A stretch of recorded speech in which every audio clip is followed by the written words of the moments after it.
The car fire and COVID were turning points for you. Yeah, so that was kind of like my first taste. I was like, wow, this is like working. Like we're living for free. 2 years later, we bought another house. Your story's awesome, man. You were a surfer guy from Virginia who came over here with a couple bags and with bad credit and a bunch of debt. You know, it's crazy. We've done like over 25 million in deals. I had a friend who was 55 years old and got into our coaching group, and he had 50 grand in the bank. And so he did exactly what he was told. And when it worked, he doubled down on it, and he went to $1 million in income, 5 million, 10 million. A couple of years ago, he made 18 million. He has $75 million now, a house in the Hamptons, a private jet, and he started at 55. Benjamin Goodpasture is an incredible guy with a great story. I love his story because Benjamin moved to Redding, California as a surfer with a couple duffel bags, and today he has literally bought over $25 million in real estate and just turned some of the ugliest properties into the best ones on the block. And he's now teaching other people how they can do it too.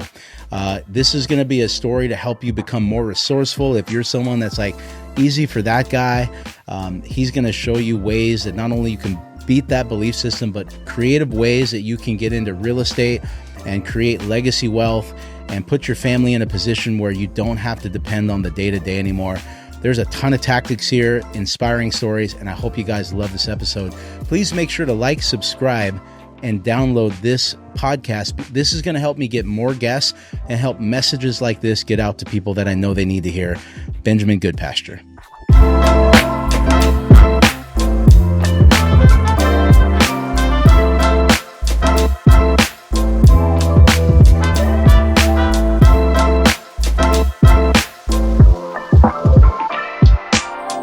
Benjamin, thanks for being here. Yes, sir. So you were just talking about moving and having kids that are 7 and under, talking about just and you're an entrepreneur. You have a ton of businesses. I've known you a long time, and you've done a lot of stuff, man. When I first met you, you were a surfer. You're still a surfer. Oh, yeah. But you were more of a surfer back then. Now you're like doing all this different stuff. You got real estate all over the state of California, and then you just moved. Yep. Yeah, that's an insane journey. It's a lot. I mean, it's been a pretty crazy 14 years in Redding. Yeah. So, but the last 10 were just, businesses, starting a family, real estate. Yeah. It's just been a lot. It's been good. Yeah. So, well, so when I met you, you were, you may not like what I say, but I saw you as like an adventure guy. And I still think that's why you're an entrepreneur, honestly. Mm-hmm. You were a rock climber, you're a surfer. I saw you posting like sprinters, and you were just that guy that, the guy that lives outside. That for me, living in an office and sitting at a desk all day, I was like, man, if I could just live like Benjamin, I would be happy.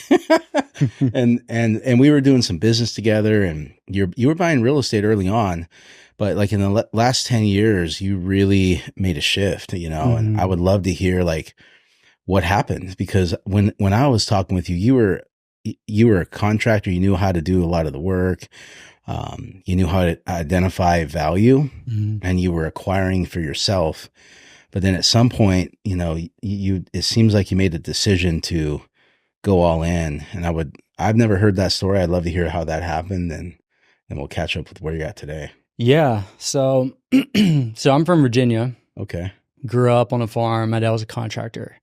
And so he had rental properties, and I remember every summer being in the truck with him. We were, building decks. I was up on a roof, painting, and then we'd also go to his rental properties.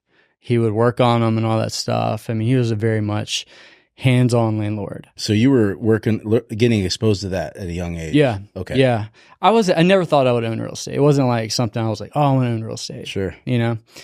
I went to college, went to App State University, and really got into rock climbing. And my roommate, he was like, I'm going to major in construction management. And I was like, well, shoot, man, I've done that. And I want to be the guy driving around in the new truck, like talking on a cell phone, not wearing the tool belt. I was like, that was my perception. The guy of with the clean shirt. Yeah, like exactly, not dirty all the time. And so I did it. It wasn't my passion. Yep. I like to say that I went to school for rock climbing. Yep. Like that's honestly what I was passionate about, what I got out of it. So after college, I went to North Carolina, Raleigh, North Carolina, and worked for a big, kind of like a D.R. Horton. Okay. For probably 3 years. Okay. Wasn't a good culture fit because the guys there were just very different than me, and I was more into rock climbing, and I got laid off in '08. Okay. So that was like pretty crazy. I owned a house then, a townhouse, and 2 years later, I moved to Reading. So I came out here, and I mean, I had just like terrible debt, stopped paying my student loans, and I just didn't have value for it, right? I was just like, I was running. You had kids when you moved? No, I didn't have any kids. I wasn't married. Yeah. Oh, okay. You moved out here single. I met Kylie out here. Okay. So okay. I came out here on a road trip. I was working at a surf camp in North Carolina. Met this girl. She did the school of ministry, and so I came out here and I applied. Ended up getting in like the last day and had 3 bags and just stayed in Reading. Wow. Which was crazy. I didn't have a car. I mean, my car was back home in North Carolina, so. It was just like, all right, saying yes. So you were kind of like homeless. For lack minute, of better terms. For a minute, yeah. And then it was just wild. I met, some of my best friends. I met a guy at Starbucks who was like, hey, you need a place to live. Wow. I'm like, yeah. And then that was my buddy Christian, and we've been friends for, that's 14 wild. years. So that kind of happened. I did the school of ministry, just barely got by financially. It was so tough. Yep. Working little jobs here and there. And then I got into rock climbing gym when I came out here. I was like, man, there's no rock climbing gym. And I knew there was an opportunity. I got connected with a buddy of mine who had a warehouse, and he was like, hey, I want to build a climb wall in my warehouse for my son. And I was like, that sounds cool. So we ended up doing that, and I started, a Facebook page, and it was just like a donation only. And then finally, I was like, I pitched it to him to start Shasta Rock Club. And I was like, dude, you have so much liability right now. If someone gets hurt, then you could get sued. I was like, we started this company and it'll protect you. And I want to take up more of your warehouse, and I need to borrow 17 grand. Will you loan it to me? And he said yes. Yeah. And so that happened. I got married, and I was like, hey, like we want to own a house. So this was in 2015, and house hacking wasn't a thing, but I knew that like it made sense to buy a house and find something you could rent out part of it. Ideally like 2 houses on one lot or like an in-law unit.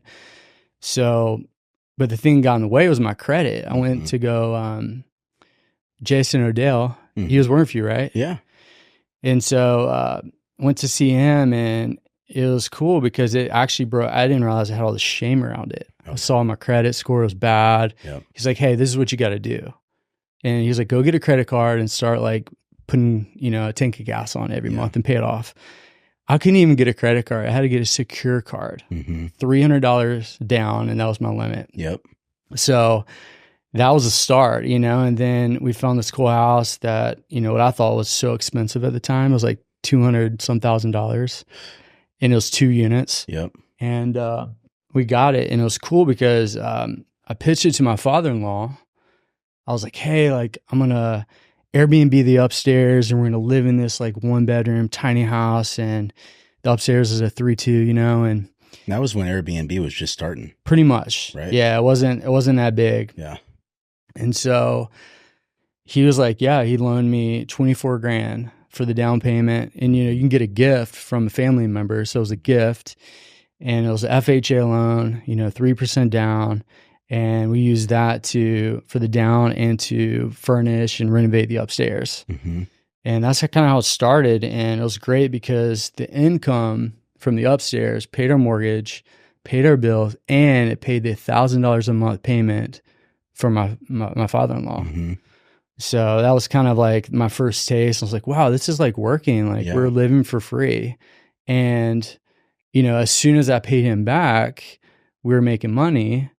And then I was like, man, what if 2 years later, we bought another house? But that one was a little different. It was like more of a big remodel, where it was like, okay, this is a little over my head. I never got my contractor's license, and I never really went that route. But, those slow early days, like, the next one was in 2018. we did this big reno, and it was just cool seeing like all the things line up on this big reno. I was running Shasta Rock Club, this rock climbing gym. Didn't really have time to do it, but a friend of mine came into town who just flipped a house, and just like the timing of things just working out. So, and you're learning as you go, right? Oh yeah. I mean, because I remember you were doing a lot of the work, and so you were literally learning as you go. YouTube. I mean, on which YouTube, scares the heck out of me. I mean, I'm a guy that'll take some risk, but geez, the idea of renovating my own house scares me. That's cool. This one was pretty intense because we were taking out walls, and I had no idea. Like, I was like, oh, we'll tear out that wall, and just kept going in, and honestly didn't have like a great budget plan. It was just more like, we want to make the place awesome. So that's kind of just, it was more of a slow burn, just kind of like getting into it and realize, oh, cool. Now we have a duplex essentially that is making us $3,000 to $4,000 a month. And we just moved into this new house, and I just like dove into it. And this was right when the car fire happened. So this 2018, this is when it really kind of started to speed up for me with real estate. So we got evacuated and we moved to Lake Tahoe. We went down there, and a buddy of mine who's a climber has this amazing house on the lake. It's probably a $15-20 million home that's gorgeous, right? And he was building these spec homes, and I could tell he was stressed and needed some help. And so I just pitched it to Kylie, let's move here because the air quality is so bad in Redding. I can't, we had 2 kids. I was like, this is not healthy. So we went horrible. It was bad. So luckily I had someone running the gym, and I went down there and literally just became an employee for the first time in a while. And it was rough, but literally all day I was sanding and staining and listening to podcasts and audiobooks, and just like became so hungry to figure out real estate. And I just started telling people, I was like, I'm going to start flipping houses. And so within 3 months, we bought 2 properties in Kansas City that were like, $30,000 each, super cheap. And then came back to Redding, and we bought a house, which was really cool. We did owner finance. It was our first kind of creative deal, having, someone carry the note, the owner. And that's when I really was like, okay, real estate is scalable. Like, this is way more scalable than the rock climbing business. I didn't see it really being that scalable in Redding, and the amount of debt I would have to take was just going to be, millions of dollars, and the risk was too high. So in 2019, I just started telling people, I'm like, I'm flipping houses, I'm going to flip. And it was pretty cool. I was on the phone with my brother, who is kind of a hero of mine, amazing guy, 10 years older than me. He's in all kinds of real estate, business. And I was telling him this, like, hey, I'm going to flip houses. And he goes, oh, that's cool. I do hard money loans. I'm like, really? And so he was like, bring us deals.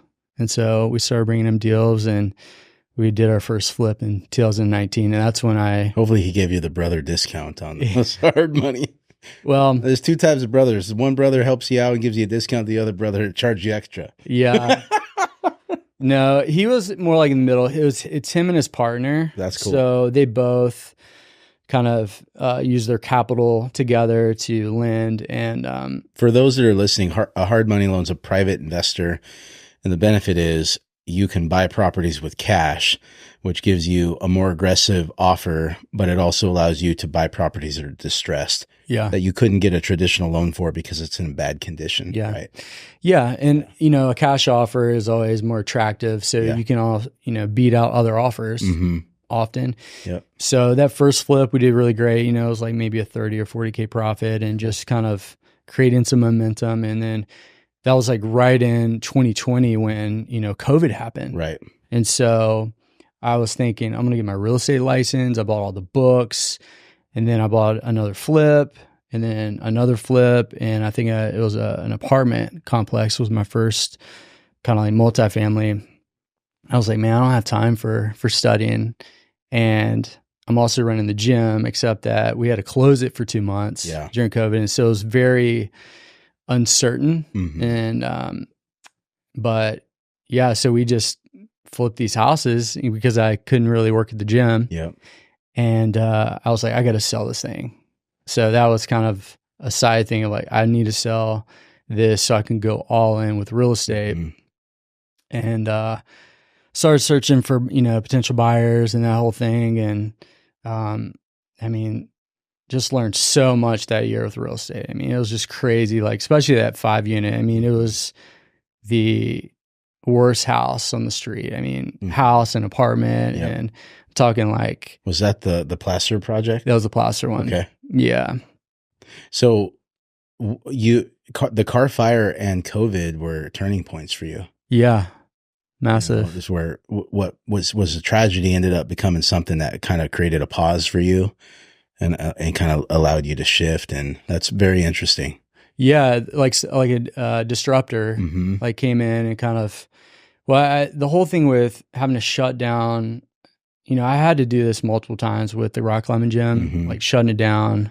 At one time when the owner of the first building sold it, I had to start over again. And, I just didn't have the energy to do it again. I was like, I don't want to do this again. I can't imagine the margins on those. That was a passion project more than anything. It was. Yeah.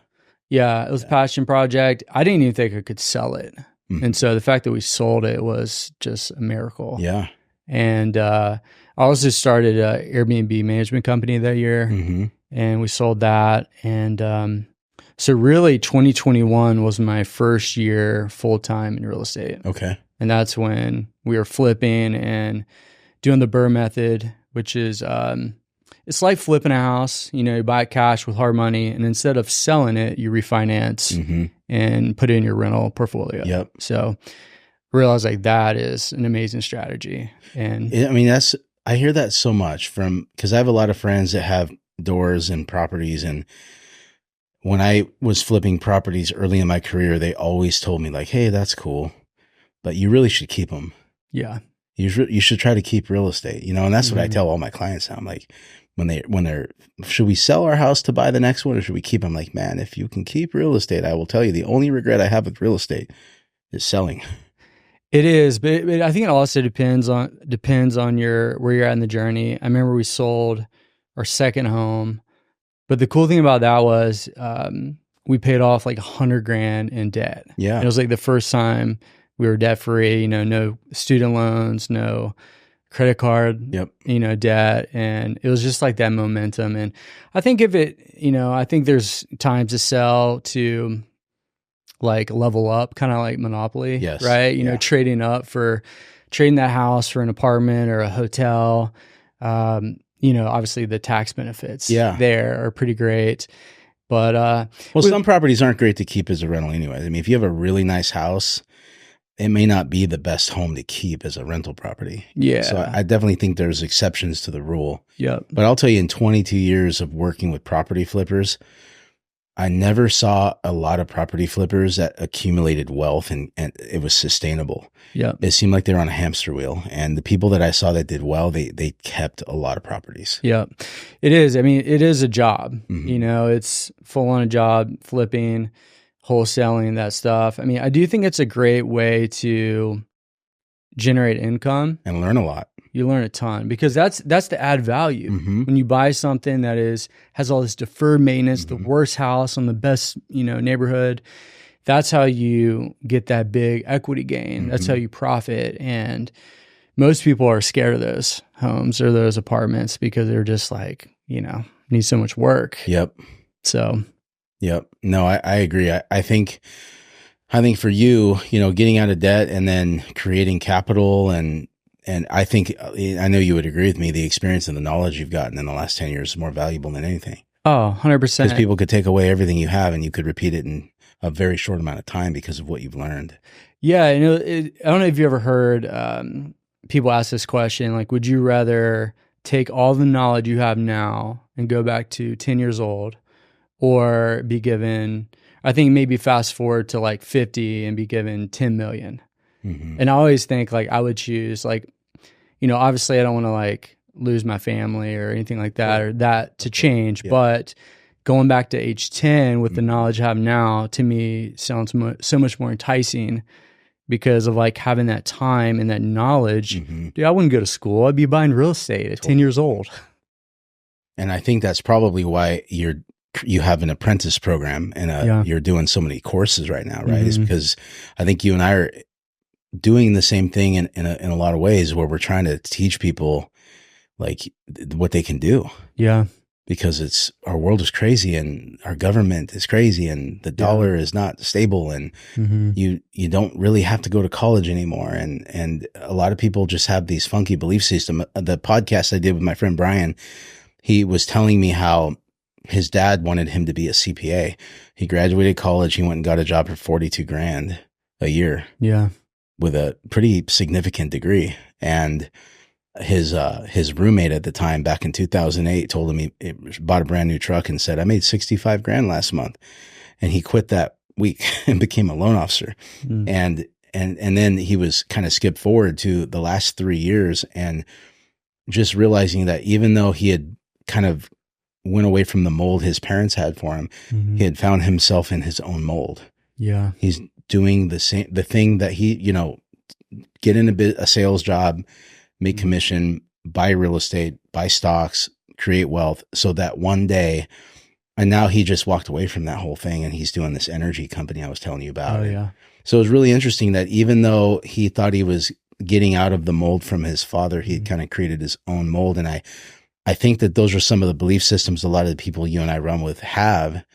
And that's why you're so valuable for them, because your story is awesome, man. You were a surfer guy from Virginia who came over here with a couple bags and with bad credit and a bunch of debt. And, look how much you've done in 10 years, man. Yeah. 10 years. Like that's not that long a time. It's crazy. We've done like over 25 million in deals in a really small town in California. Yeah. It's important to say that. It's true. I mean, there's not a lot of properties for sale. So you have to kind of get creative and look for those off-market stuff. And it's been a wild journey. And then doing it with my brother. I mean, I love the fact that I did not connected. know that. That's so cool that you have a brother like that. Yeah. I mean, we talk, every week on the phone, and we're more connected now than ever. And his son, Rye, lives here. I was going to ask if that was his dad. Yeah, that's my nephew. And so, he came out here, when he finished high school, he came out here, and I did like a rite of passage trip, took him backpacking. Nice. I took him surfing and climbing in Yosemite, and that really impacted him. And so he moved out here, and he's about to buy his third property. Wow. The dude has 8 doors, and he's about to have 10 at the age of 24. I mean, that is amazing. It's incredible, man. It's so incredible. So I'm wondering, like, how early can you start? I'm like thinking about my son. I'm like, should I have him by high school? High school? Yeah, because if you can get someone to build their credit, and you can do it in high school, if they have a cosigner, like I had a job in high school. At junior year, I was in mortgage. I was part-time, so there'd be some challenges there depending on how you do it. But if someone could get their credit established in high school, and they could prove income either with a job, with a side hustle that they have on taxes, well, we don't even have to have tax returns anymore, or a cosigner, you could buy in high school. So ninth grade. Yeah, we should make that our mission. Yeah, that's amazing. I'm like, can you even start earlier, like middle school? Because I mean, I don't know why not. I mean, if you get a secured credit card, we'd have to look into that, but it's a great question to ask. And the other thing I like to tell people is never too late. I had a friend, this is not the best story to tell because it's an extreme one, but he's a friend of mine. It's personal. It's real. This is no BS. I had a friend who was 55 years old and got into our coaching group, and he had 50 grand in the bank, and he made 250 that year. That's a great income by anybody's standard. And this was well over 10 years ago when 250 was a lot more than it is today. But he had $50,000. He was working 80, 90 hours a week, and his wife thought he was going to have a heart attack, and they had no way to retire. Yeah. So he came in, he was desperate, and he's like, I'll do whatever I'm told. And the guy was the best implementer I've ever seen in my life. Some of that was, he's like, I don't have as much time as you do, Benjamin, right? Yeah. And so he did exactly what he was told. And when it worked, he doubled down on it. And he went to $1 million in income, 5 million, 10 million. A couple of years ago, he made 18 million. He has $75 million now, a house in the Hamptons, a private jet, and he started at 55. I only tell that story because this is a guy who had no college education, who had desperation, and was at bottom financially, and his health was. He's also lost like 50, 60, 70 pounds. I mean, he looks younger today than he did 12 years ago. He's vibrant, healthy, connected to God. He gave away $1 million last year. That's amazing. Yeah, he gave away $1 million. Which is a little easier to do when you make 18, but still, that's a goal. That was his salary, was 18. Like that's what he made. So you figure with taxes, he probably took half of that, and he still gave $1 million away. I'm not knocking you, Scott. That is absolutely incredible. That is my goal. Yeah, I would love to give $1 million away one day. But anyways, my point to that is, it's never too early and it's never too late. Yeah, people can start this journey and they'll be amazed how much they can do in a short amount of time. And they just have to stop comparing themselves and living in the past and living with shame, like you mentioned, and regret. You just got to put it on the table and grab a guy like you, and they're around you, and ask people to help you. Oh yeah. My father-in-law didn't get started. I think he was like 50, late 40s, 50s. And he owns like 80 doors and they're all paid off. But what's the value of starting young from your perspective? I think it's time in the market. You know, the old saying, like, don't time the market. It's about time in the market. I love the saying also, the best time to plant a tree is 30 years ago. Second best time it's today. So I'm just like, man, start now. And often you're like, man, well, prices are too high or interest rates are too high. Well, there's always deals. You know, it really weeds out the people that are creative, that are legit. And, it doesn't matter, if rates are high, you just have to find a creative way. Like, the last year we've been renovating a resort, and it was something that most people didn't want. It was like on the market for 2 years, but not really marketed that well. So I don't think a lot of people were seeing it. And, something like that, that's not conventional, where there's an RV park, a mobile home park, a cabin, a hotel, and the cabins were 100 years old. People are scared to even touch those things. And I get it. Yeah. We're in California. Who knows, Yeah. And, I've looked at stuff with like storage on it or, just that kind of non-traditional properties. And I think, you just got to get creative and find deals. Be willing to take risk. And the risk, it's important people know, like, you didn't start with that. You started with a duplex. Yeah. And you borrowed some money and it made sense, so there's like a process that it's good to go through. Like, you didn't just get to the point where you're taking that kind of risk. There is so much education you got on the way there, but you did it in like a decade-ish. Yeah. And people can do that, and they don't have to go as far as you, but like, just to get to a place where you're financially free. Like, what I love about the beginning of your story is that duplex probably paid more than your mortgage on your second house. Oh yeah. And that's really freeing. Like, that's incredible that you were able to have that kind of income coming from that property. And man, I love your story. I didn't even know half of that. That's incredible, man. So today you just finished Cave Springs, right? That's what it's called. We're still working on. I mean, it's open, but we still have some renovations. We have two commercial buildings that we're gonna renovate and put businesses in there. Okay. So. And then, but you're also tell me a little bit about some of the master classes or the courses you guys are doing. Yeah. So we started maybe 2 years ago or so. I just started doing courses, like a 3-4 week course boot camp on real estate investing. And I think what triggered that was, I was at a coffee shop and talking to a friend and encouraging someone, hey, you should buy a house. And the next thing you know, like, I'm talking to them and they buy a house, and just starting to do this organically, coaching, encouraging. And I was like, man, I wonder if I can make money doing that. And it all was built upon creating a brand, right? So previously I was known as the rock climbing guy. That was kind of my brand on social media. And then I, changed that and started documenting the process with flips and stuff. And I just knew it would be valuable. No one was really teaching you that, but just, started creating that following and really started seeing fruit from it, getting buyers and meeting sellers and getting off market deals from just my social media. Cause they're like, oh, he buys rough houses. So building that like following and that brand, I was like, well, shoot, I'm going to put it out there.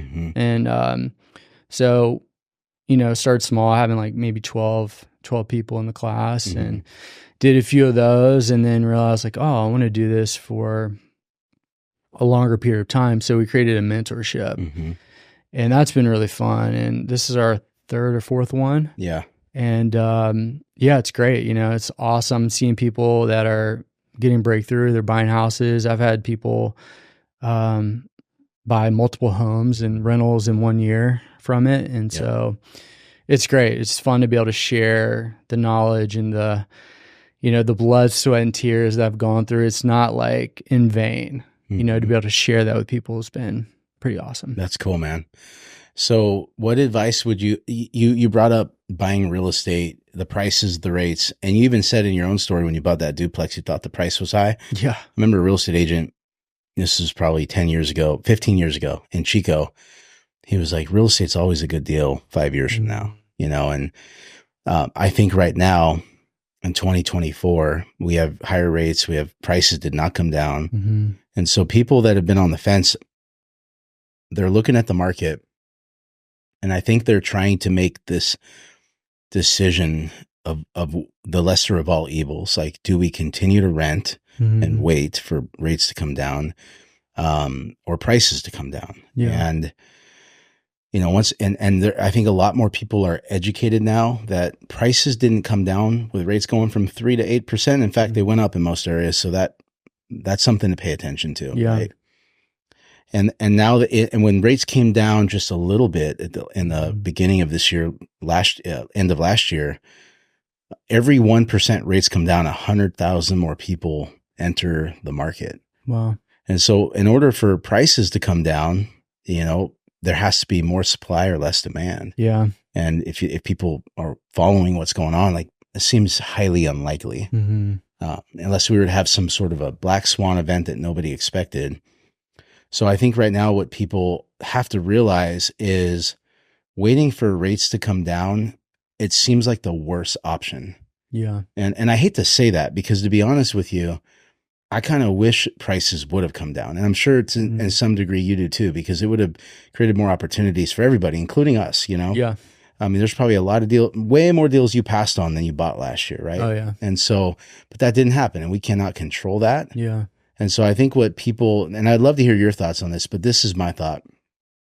If people can't afford a home as they are now, don't expect them to get more affordable.